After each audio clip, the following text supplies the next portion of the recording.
Hey folks, it's Soundguy Barry. I thought it'd be interesting to tell you some stories about working in the bar band business. I want to talk a little bit about work culture. Now, I've worked for a lot of different places over the years. I've worked in government. I've worked on some pretty big political campaigns. Worked for medium-sized businesses, small businesses. I've traveled the world as a consultant. And each of these situations had its own unique particular culture. And in all of those situations, I worked with some really cool people, had a good time. These days, I'm working with bands and a lot of bar restaurants. And that, too, of course, has its own unique culture. And I love working with musicians because they're artists, they're emotional people, they have passion, they generally love what they're doing. And it's fun. Everybody in the business really has a good time most of the time. It's also a pretty high stress environment, which is the show has to go on. And there's a lot of people who are depending upon you to get that show on, no matter what, on time. And there's a lot that can go wrong. So it can be kind of stressful to get things working right. And I sort of thrive on that. I enjoy the challenge and I enjoy making stuff happen. And so far, knock wood, I've never delayed a show. So I thought I'd talk about some of the interesting experiences I've had working with bands and bar restaurants and some of the lessons and takeaways that I've had from it. I'd like to tell you about a time I got fired. Well, actually, it's kind of hard for me to get fired since I'm an independent contractor. But in this case, I was working for a bar restaurant, and I was working for them on a pretty regular basis as their house sound guy, or one of their house sound guys. So they'd call me out most weekends to mix the show. And I think I had a pretty good relationship with them. And one day they just stopped calling me to work with them. And I think I know why. And I don't know that I think it was really a fair assessment, but I do want to make it clear that I have no animosity towards these folks whatsoever. And about the only reason why I don't tend to patronize their establishment is because they're on the other side of town. If somebody asked about a good place to go see a band or a good place to go grab dinner and catch a show, they'd be high on my list of places I'd recommend still today. So, like I say, I was working with these guys on a pretty regular basis, and they had a pretty good setup for producing bands and good food. Great place. And one night, I think it was Friday or Saturday, it's an unmemorable show to me. Band came in, I mixed the show, we had a good night, and everything went well. And then at the end of the night, they packed up all their stuff and cleaned off the stage. And then after the band had pretty much cleaned their stuff off the stage, I followed up and tidied up the stage myself, picked up all the mic cables and tidied away the monitors and all that stuff and turned the power off. Went to the bar manager, got myself paid, double-checked everything to make sure it was all good, and went home and called it a night. Then a little bit later on that week, I think it was Thursday, it was in a most unusual way, my contact at the bar gives me a call. And normally he doesn't need to give me a call, but he gave me a call. And he said, "Hey, Barry, how was last weekend's show?" And I said, "It was fine. It was a good show. I think the band was really nice. They were easy to work with. They played well. Pretty decent turnout at the bar. I think it was profitable. I think they sold some beer. I wasn't aware of any issues or problems. It all went well. So, good stuff." He's like, "Oh, okay, good. Anything unusual happen?" And I'm like, "No, not that I know of. I mean, there might have been some bar drama somewhere, but I certainly didn't witness it. As far as I was concerned, everything went well. They had a good show." And he's like, okay. Hey, did you stay there until the band cleared out?" And I said, golly, I pretty much. I mean, there might have been a band member or two still in the venue by the time I left, but they'd cleaned off the stage. I think they might have had a couple of bags left on the floor to go, but like I say, I made sure the stage was clean and everything's put away, and Everything should be fine. Why do you ask? And he says, well, I just stopped by the restaurant and we're missing one of the JBLs. What? And I said, what? One of the mains? And he goes, yeah. You don't think the band took it, did you? I'm like, I don't know. I doubt it. I don't think so. I mean, and I'm sure I would have noticed that one of the main speakers was missing when I left, and everything seemed to be fine. Although that's not exactly something that's on my closing checklist. But seriously, what? Somebody took one of the main speakers, and these were not small speakers. These were like big JBL speakers with dual 15s in them. They must have weighed 150 pounds per cabinet. And so I'm saying, somebody took what? He goes, yeah, the main speaker on the right-hand side, the house right, kind of pretty close to the doorway, is just missing.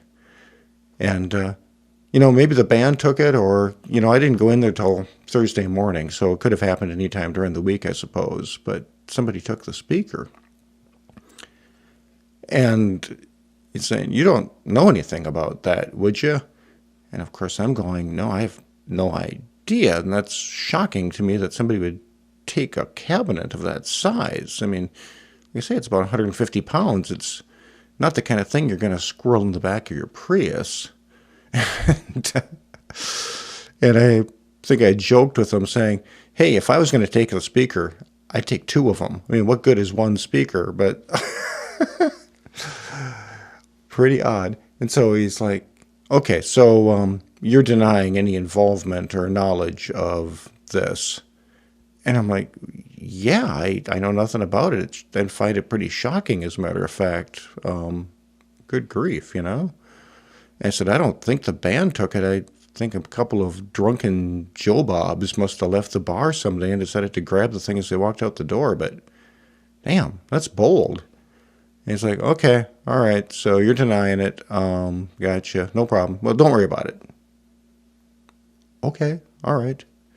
Well, evidently, since I'm the sound guy and I'm responsible for the sound equipment, somehow I'm responsible for the theft of one of their speakers, and that was pretty extraordinary. Okay, great.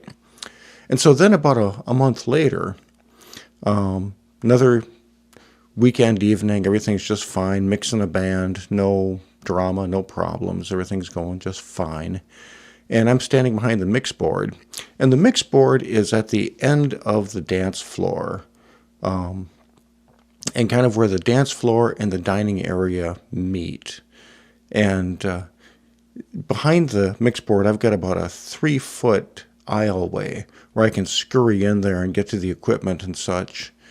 And there's only one way in and one way out, which is a narrow passage that is basically between a wall and the mix board, and the passage exits out into the dining area.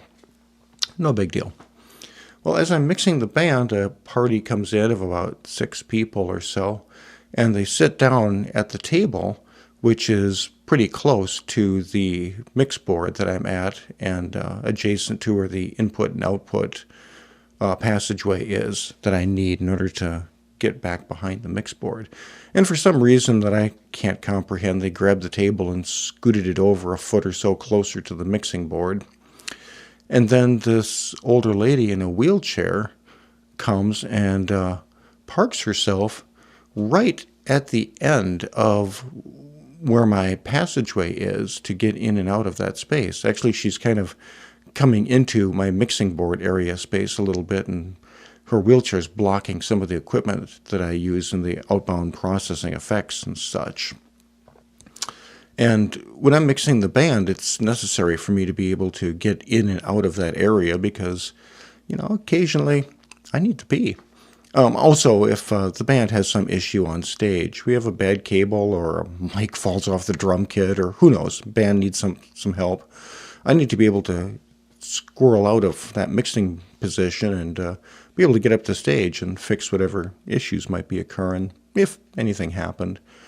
And so as she parks herself there, I lean over to her, like real polite, and just say, "Excuse me, miss, can I please ask you not to sit right here? You're blocking my passage, and I need to be able to get in and out of this area in order to produce the show properly." And I thought that was a pretty reasonable request, and I thought I was pretty reasonable about it. And she just snarls back at me with, "How dare you talk to me like that? Can't you see I'm handicapped?" And I was taken back by this and a little bit shocked, and was saying, "I'm not debating your handicap status, ma'am. It doesn't matter if you're handicapped or not. It's just that I need passage through this area, so I'm just asking you to please move over a couple feet so that I can get past you if I need to and do my job." And then her daughter from the other side of the table starts screaming at me about how I'm being disrespectful to the handicapped, and that they're really upset and that they're going to call the management of the venue and let them know that they were not happy with the way that they're being treated. And it's like, I'm not having a quarrel with you. I'm just asking you to move over a little bit so I can do my job. And, call whoever you want. I mean, call your congressman if you want. That'd be fine. But just please move over a little bit. And so after a moment, she does move over, and I just shake my head and think, oh my goodness, crazy, crazy. And after a short amount of time, they leave, and everything is fine, and no worries, and it's all good. Well, sure enough, a couple days later, I get a call from my contact at the venue, and he's saying, "Barry, I just talked to the owner, and he's concerned, saying that you insulted one of our customers. That doesn't sound like you. What happened?" And I said, "Oh my goodness, seriously? No, I didn't insult anybody. I had this lady in a wheelchair who was parked right in the passageway, and I just asked her to move over a little bit, and she got all upset about it. And just blew things completely out of proportion. And, no problem. She moved over a little bit, and all is well. So I don't think anybody was insulted. I certainly didn't intend to, and if she feels that way, I apologize, but I don't think I treated her poorly. And I think she's just making a big deal out of nothing. I just asked her to move over so I could, do what I needed to do." And he says, "Oh, yeah, okay, well, it doesn't sound like something you do to yell at a customer. I can't imagine that. And I just wanted to check in with you to see what happened, and that's fine. That all makes sense. Good. Hey, don't worry about it. And, this isn't going to, affect whether or not we keep hiring you or anything. So it's all good. It's all good. Yeah, thanks a lot. Hey, we'll see you Friday, okay? Great. Okay. Well, as soon as he said, "This isn't going to affect your future engagements with us," I knew right then and there that it would. And so I did another show or two with them, and they never called me again. And so it just goes to show you how crazy the business can be, and how fickle things can be, and how long-term relationships can get sideways with just, a random occurrence of some nonsense. And that's how the business is sometimes. And so I'm not upset with these people at all. I have great empathy for those who can run a successful bar restaurant. It's a really tough business. You're dealing with a lot of help who is, difficult. You're dealing with patrons who can be drunk and troublesome, and there can be plenty of drama, difficulties, and it's a tough deal. And for each bar restaurant that's really successful and having an easy time of it and making profit, doing well, I think there are several who are probably struggling pretty bad. So I've got great empathy for them, and I know that it can be a tough gig. And I think in this case, I wish that they had made a different decision, but yeah, so it goes. And personally, it didn't really bother me too much, although I enjoyed working there. I thought it was good times, and I thought it was pretty comfortable. But I had plenty of people who are trying to hit me up for dates to work, and so, if I don't work with them, I'll work with somebody else, and I keep my calendar full. And so it didn't represent any kind of significant loss of income or anything for me. It's just unfortunate when things go that way.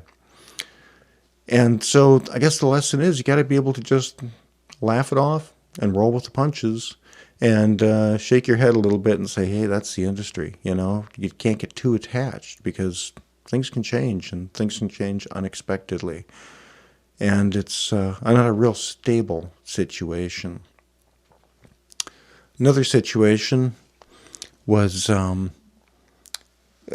was more of a witness to than a participant in, but I was working with a band, and we had contracted to do a night there for an outdoor show. And the band had worked with this bar venue for several occasions previously and had a few future ones on the books. And we set up to do the outdoor show, and we got about halfway through the show, and it started raining really pretty badly. And as the sky opened up and the rain starts pouring down, that's it. You know, we can't keep playing. First of all, there's no audience who will hang out in the downpour. But also the stage wasn't covered, and we weren't going to get our equipment soaked, of course. And so we just crashed, tore down the rig, and packed it all up. And then the band went to go negotiate with the venue owner. And the venue owner was saying, hey, I contracted with you guys to provide entertainment for such and such period of time, and you failed to do that, and so I don't think I should have to pay. Or at least I don't think I should have to pay all of it. The band didn't see it that way. The band said, hey, we came out here and made a good effort. We set up everything. We risked a lot of expensive equipment in this situation.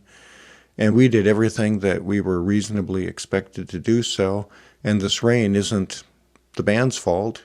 It's not the venue's fault. It's just nature. And it's outside of both of our controls. And we made a reasonable effort to perform, and we did everything within our power. There's no reason that we weren't able to do so on our volition. It was just something completely outside of our control, and we deserve to get paid for the night. Well, the venue and the band had a little disagreement over what that dollar amount should be, and neither one of them really wanted to negotiate a whole lot. Got a little bit emotional. And the venue then decided to not hire that band for the future dates that they had booked, and revenue was lost by the band because of it. And I think that the venue also lost out because it was a good band, and they had to choose other entertainment options and find somebody else to book and so forth. And so I think that was an unfortunate situation. And that was caused from a lack of appropriate communication prior to the gig as to how that situation would be handled if it arises. And so the lesson there is to make sure that your communication with those you're working with is very clear, and to try to anticipate all of the potential problems that you might encounter, and to lay out how you expect it to be dealt with in the event that those things happen. You know, better contracts. And this is the fault of the band in a way, because they didn't lay out this situation in their prior agreements. And so it got hashed out in the heat of the moment, and not in a way that was really satisfactory to either the band or the venue. So that was unfortunate. And finally, one more story along that ilk, which was I was doing a show for an event which had multiple bands. And this one band hits the stage after several others had played without any incident. And this band hits the stage, who was, of course, the headlining act, who was the one who was responsible for paying me. And they come on stage and they start playing extremely loud. And once they start playing, I was going, wow, these boys are really hot. I've got to push the PA levels up quite a notch in order to keep up with these guys so that their vocals can be heard over the instruments and the mix is in balance. None of the prior acts I had any issues like this with, but these guys were just... So I do that, and a little while into the show, as I'm nudging things up and trying to keep the band in balance, boom, everything goes down. The amp racks go down. And I think, what the heck? And I had lost power. The PA system was able to deliver it, but the venue just could not deliver the juice to keep up with that volume of show. And so I scurry backstage and run around with my flashlight looking around, find the breaker box, throw down two 20-amp breakers that had popped. The amps come back up. I go back, I reset things a little bit. Band hits it again. We continue the show. And about 10 minutes later, boom, same thing happens. Well, now I know where the breakers are, so I rush back, I hit the breakers, I reset the breakers a second time, run back, and now I drop the level of the band by a few dB and apply some compression in those mains to make sure that I try to keep that thing scaled back by a few dB to keep the power consumption under control the best I could. And we do the rest of the night, and I'm shaking my head going, oh my God, what a deal. As soon as the band finishes up, they come up to me like really hostile. And they have a couple of their roadie guys who are acting like they're about to physically assault me. The band guy is screaming at me about what a ignorant, incompetent guy I am. And that, just a whole litany of insults. And how I destroyed their show, and it was a disaster, and blah blah blah, and all of this, and I'm empathetic. I'm saying, yeah, I didn't like that at all either. That sucked, but you did get your show on. It really sucked, and I'm not pleased by it. But I don't think it's really my fault. I think it's that the venue didn't supply us with enough power to do what you guys wanted to do. And if you weren't quite so loud on stage, it wouldn't have happened. But I'm not placing blame. If there's blame anywhere, it's that the power wasn't really adequate for the kind of show that the venue had booked here. And, that's what happens. And we did our best to pull off the show in spite of it. And that's what you can do, And I was feeling kind of intimidated by their roadie crew, who was like really getting up on me and talking about how they ought to kick my ass. And the guy threw a crumpled $100 bill in my face and said goodnight with the words, "Fuck you," and they stomped off. And as this was going down, I immediately thought, I'm not going to try to have a discussion with these boys because they're not really open to a lot of logical thought right now. And I thought, I'm willing to give a discount. I'm willing to work it out. I'm willing to make a compromise, even though I don't think that it was my fault. But if you start personally insulting me and physically threatening me, I don't find that very amusing at all. And when it got to that point, my thought was, this is going to legal. I'm not going to engage in this nonsense. I'm going to shut my pie hole. I'm not going to say anything incriminating. I'm going to be really terse and factual, and this is going to legal proceedings. And so, So I packed everything up at the end of that night and went back home, and the next day I initiated civil court proceedings against the band and went to district court.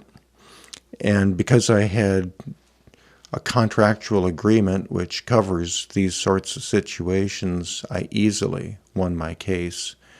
And once damages were applied, the band ended up paying me approximately 4 times the original contracted amount for that show. So once again, make sure that your communication before you get into a situation is clear between the two parties as to what everybody's expectations are, and come to an agreement with it. And that way you have fewer issues after the fact. And to the best of your ability, make sure that those agreements are in a written form, because verbal agreements are just really hard to authenticate in a court of law. But if you have something in writing, if you have documentation, it makes the court case much easier. And I easily won my case. And the band ended up paying a lot of money for that night, when they really should have just simply paid me what they owed me. It would have saved them a whole lot of money. And should have been a little more rational about what happened, you know? So, and that's another thing, which is if you can't negotiate with your party, you can take them to court. And it's easy to take people to court. It's not expensive. And actually, I rather enjoy going to court. I think it's quite a good time, but it's certainly the last resort. I mean, I'd much rather work things out in an amicable, rational, adult fashion with people. But if you can't, there are remedies. But those remedies are much more accessible if you have your agreements in a fashion that is well documented. So those are some of my takeaways in this crazy business.